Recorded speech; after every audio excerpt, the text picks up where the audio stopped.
Hello, সবাইকে সকালে শুভ শুভ ধন্যবাদ, নমস্কার, গুড নাইট।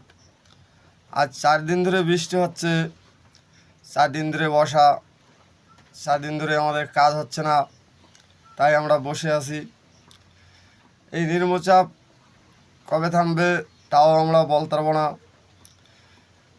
বর্ষায় তো আর কাজ করা যাবে না, বর্ষায় বসেই থাকতে হবে।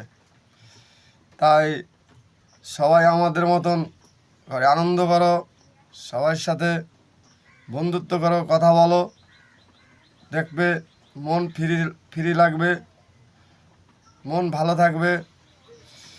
সবাই আনন্দ করো, গরম গরম রান্না করো। আর এই ঠান্ডায় কী খেতে হবে জানো? ঠান্ডায় সবাই খিচুড়ি খাবে, দেখবে মন আরও ফ্রি লাগবে। সবাইকে এই তুই কথা বলে আমার কথা শেষ করছি। সবাইকে নমস্কার।